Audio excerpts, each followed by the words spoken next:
Hello and welcome to another exciting episode of One on One. This is where we dig into the inspiring stories of authors, musicians, speakers, teachers, leaders, CEOs, and anybody that's making waves in the Christian community. I'm your host. My name is Niyi Adioshun. Today we will be talking to an incredible guest, an entrepreneur, a trailblazer in the food industry, and a woman who knows how to bring people together through the power of food, events, and community. She's not just a caterer, she's a visionary, an innovator, and a minister of God. Anne Egbowawa, the CEO of Divine FlavouZ, has built a thriving catering business. She has organized events that uplift communities and even created a game-changing product called the MAMAKI Jollof Rice Sauce, which is revolutionizing how people cook jollof rice these days.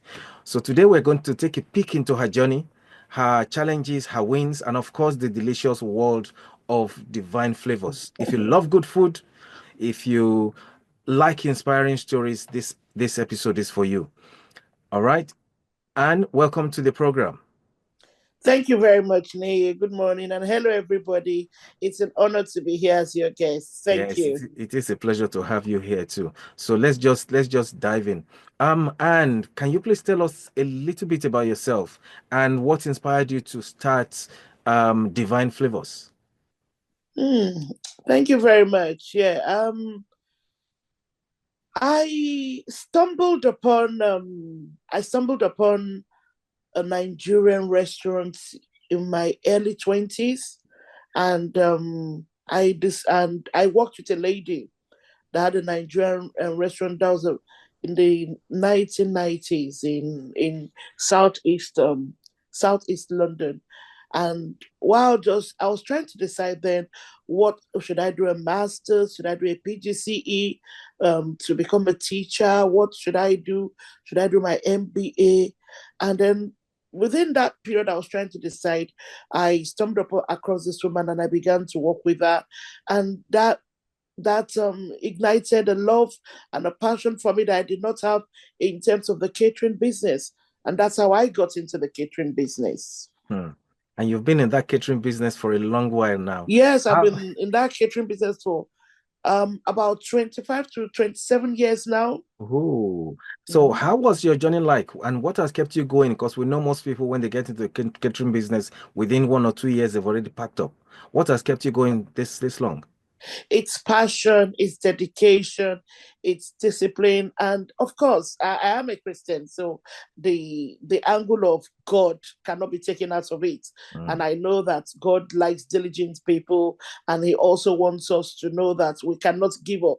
God does not like us to give up. So I was not a quitter because I knew I had the backing of God with me, and I knew that was my path. When once I started it, I knew that this was where I was going to go to. And that kept on pushing me forward no matter what.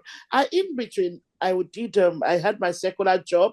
I worked for about 15 years with London Underground. So I had worked, but in all of this, I always came back to the catering business. Okay, that's good. I read something that in your bio anyway that you have a background in theater arts. So, what has your background in the theater arts? What has it? How has it influenced your approach to business and event planning? Because you do event planning too. Please. Yes. I do event plan a lot of things. Yes. My background in theater arts has helped me tremendously. Theater arts, if you have a degree in theater arts, you learn discipline, you learn diligence again, you learn to be committed to the things you're doing. You learn to be tenacious. You just learn to get to where you need to get to. And as a theater artist too, towards the end of my program, my course, we specialize in various arts, various aspects in the course. So I specialize in management. So management, no matter where you're reading it from. So when you're specializing in management, it's books on management you're reading. So it's not theater arts management really. You're specializing in management, but how to incorporate it in theater arts, in the theater or in the drama or the industry, entertainment industry. But it is management. That is why you see people with MBAs today, they go and they manage productions because it's management. So that also helped me. The ability, I had the knowledge of management, of knowing how to manage the business, because the catering business, 20% of it is the food. 20% of it is the food. The remaining 80% is management, knowing what you need to do, planning it. Somebody worked with me closely, a project manager, and she said to me, Anne, what you do is project managing. I said, I know. I said, but a lot of people don't understand it. They just think she cooks. That's it. They don't understand. I said, I know that's what I do. So having studied theater arts, it has helped me in that area to be able to combine being a chef or whatever I want to call it and managing a business. Thank you very much. Okay, so let's go back to the beginning. What challenges did you face when you opened your first restaurant, and how did you overcome those challenges? Because I know people have a lot of challenges, even from what you are saying now. I know it must be difficult to run this kind of business. Yeah, Tell us. one of my greatest challenges when I initially opened was the laws and guidelines regarding restaurants and food businesses and staff working side by side, because I did a lot of training to start my business. I had to get to notice the legalities of the business. I had to know the science part of the business. Then I had to know how to train my staff and a lot of things in the catering business, which I had to learn, and then I had to pass on to my staff. I had to learn to train myself. But sometimes I have the issue of staff not listening to instructions. And so I was getting sometimes into trouble because my staff were not listening. I remember an inspector coming to my restaurant and she said to me, "And fire all your staff. You know what you're doing. I can see you have proven to me," because she saw the equipment I had there that I was training my staff with. She saw that I knew everything. Everything she asked me, she knew that I knew, but she saw that my staff were not, up to scratch. So she said, "Get new ones. They will ruin your business," So that was the challenge I had initially. They did not ruin my business by God's grace, because I learned to sort of enforce it even though it was difficult, having staff, not being able to lose staff that could do what you want to do, but also making sure that they were following the rules and regulations that guided the food industry. So that was my challenge, staffing and them knowing what they need to know concerning the rules and regulations. Okay, so the staff issue is there. Let's go to the good parts. Okay, let's talk about MAMAKI Jollof Rice Sauce. How did the idea for this product? How did it come about? MAMAKI Jollof Rice Sauce was an inspiration. In 2017, I had some challenges, and while I was going through that challenge and I was trying to find out next steps in the direction of Divine FlavouZ and what I should be doing, what my next steps in progress was towards Divine FlavouZ. And I got an inspiration from God that I should do MAMAKI. It just came to me that this is something I've always had. It wasn't something new.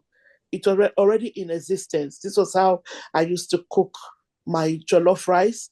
And so I got that inspiration to package it for people because it was easy, time saving, and convenient.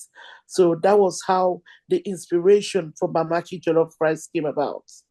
Okay, one question quickly. MAMAKI, what does it mean? MAMAKI is a Hausa word.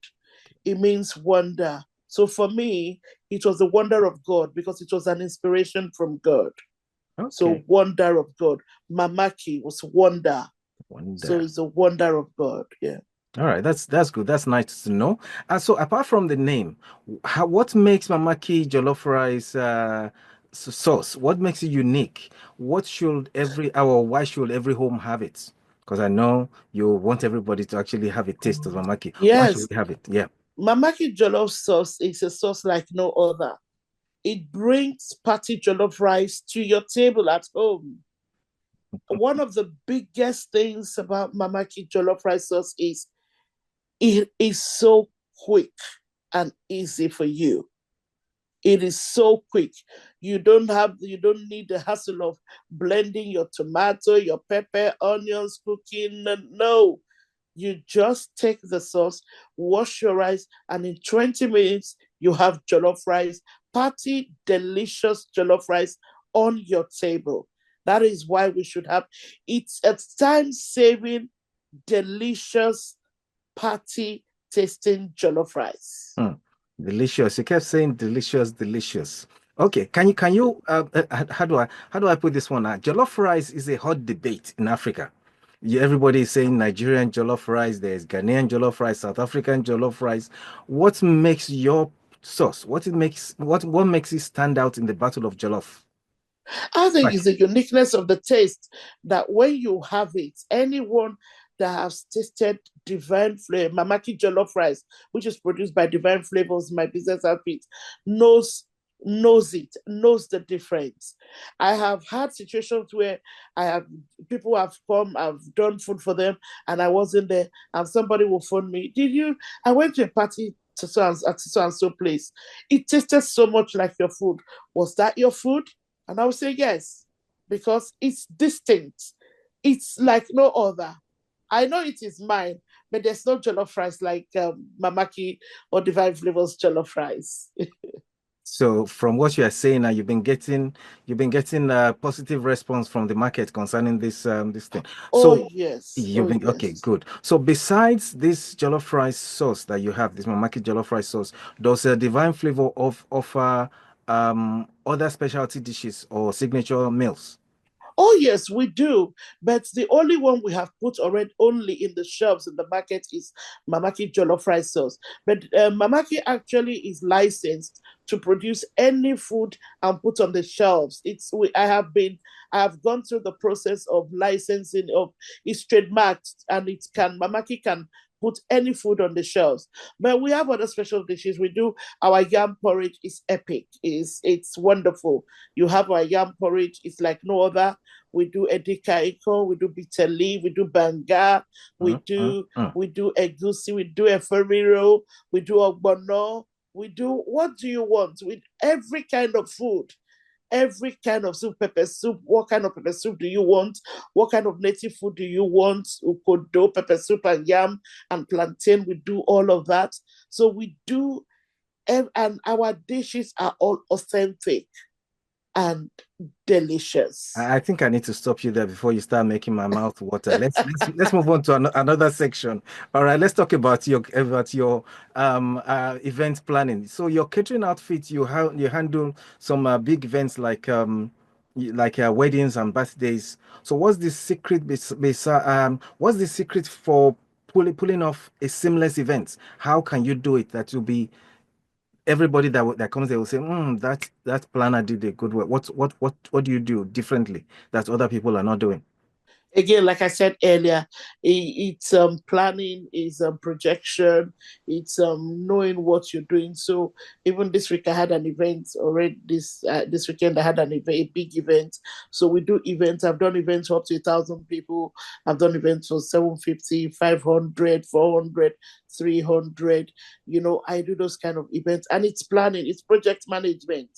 Mm. It's you staffing, you get staffing, you make sure that everything is on point. But again, I refer back to my management um, training. Training. I think that has helped me a lot in knowing exactly how to plan and execute this event seamlessly and in such a way that every guest is happy and the client is always happy. I had a client this Saturday. They always tell me how they thank me. It's like when they're thanking me, it's like I did it for them free. They paid for it, but because they're so happy Mm. about the taste, the organization, the way it worked. So well, yeah, that's it. Project management, diligence, and just knowing what to do at the right time. Okay. I think we're still going to go on this project management line. I know you also host events where you bring people together with food, music, and dance. What inspired this idea? Well, one of the things that inspired the idea for me is there are a lot of people who don't necessarily want to go to places that don't don't how do I put that? It's not in line with their beliefs. Okay. So they will rather go, they want to go to a place that is, can I use the word wholesome, where they can eat, drink, and dance to wholesome, in a wholesome environment without feeling that they are not in a place where they don't want to be in. So, and then there are people they're middle-aged people that just want to relax. They want to let their head down and just eat good food and rest. So that's it. So I bring all these things together. I bring music, I bring the DJ, I bring the guests, I bring the MCs, I bring people together, I bring food, I bring all that is necessary, and I bring together, and people come together and have a lovely time, a nice time, and they go back home and they want more. Yeah, that's it. Good. I understand you organize trade fairs for growing ethnic businesses. Why do you feel this is important? Okay. I think it is important to have trade fairs in areas of ethnic minorities to showcase them, to bring for visibility, for people to know that there are growing business that cater to the needs of people around, so that they're not hidden. These growing businesses are not hidden, and they need a platform where people will see them. And this is what I offer, the platform. So this trade fair is a platform to showcase them, for visibility, for their products to be out there, for people to see them and know that, oh, this is here. I can get this here. I can get this here. I don't need to go to a certain place to get this. In this environment, I can also get this. That is why I am showcasing. That's why I do the trade fairs in Hmm. certain areas. Okay. Um, uh, okay. This one is big for me anyway. From restaurants to catering to events. How do you balance all these things? How do you find the time, even to find the time to be a minister of God and be a speaker at the same time? How do you do all these things? Sometimes I ask myself the same question. All right. That's why I'm asking you the same question. Go on. Answer.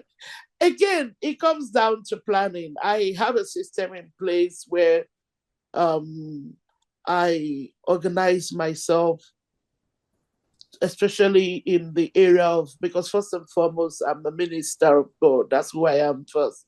So I I have a plan. I have a time set apart every day to do what I need to do, and then after that, I have there are things I need to do in the business, um, and I set time apart to do them. There are times I take some days off not to do some work. I could decide, okay, I'll do, today is Monday, I won't do anything regarding Divine FlavouZ. I'll not do anything regarding Divine FlavouZ or MAMAKI today. And then I'll say, okay, for the rest of the week, I'll do something regarding that. And MAMAKI, and the trade fairs, and the and the events, and the speaking, because quite a bit, sometimes, was it in February or January, I had a speaking engagement for the whole month, where every week I had to come up with something for a particular body organization. I had to do that speaking for a whole month, every Monday, for about 2 hours. And, so I have to set aside time to do all of that. And so I just balance them, and I ask God for wisdom and strength, That's all I can say regarding how to balance it. My family too. You talk about that with my family. Yeah. The fantastic thing about my family is we're all involved together. I've made everybody's involved in the business, and it's a home of businesses. So from the head of the home to the youngest in the home, we're all involved in all the businesses. Okay, cool. Cool. Thank you for that. You've already talked about your how your faith influenced you as a businesswoman, as a leader, and that your whole family is involved in the business. So, what's next? That's my next question. What are your future plans for Divine FlavouZ? Any exciting projects on the horizon? Yes, there are exciting projects in the horizon, but I won't be talking about that now. There are still plans, they're still in the pipeline. So, but we hope to take it a step further and not further to create things that will come to the public looking for a space where, we'll do great things. Yeah, so there are plans for the future for Divine FlavouZ and Mamaki. Thank you very much. All right, you're playing your card close to your chest. Okay, no problem. What advice will you give to aspiring entrepreneurs? Because anybody listening to what you have done will have been inspired by now, especially women who want to start their own business. What advice will you have for them? My advice is first and foremost, seek guidance and wisdom from God. Then it's not be committed to what you need to do. It's not you can't give up after a few months or a few days. There are challenges on the way, but you rise up again and you keep on doing what you are doing, knowing that you will succeed. There's no great business person or great person in the world that hasn't been through challenges, the challenge, but that's what makes you stronger. That's what makes you know better the next time you're doing something.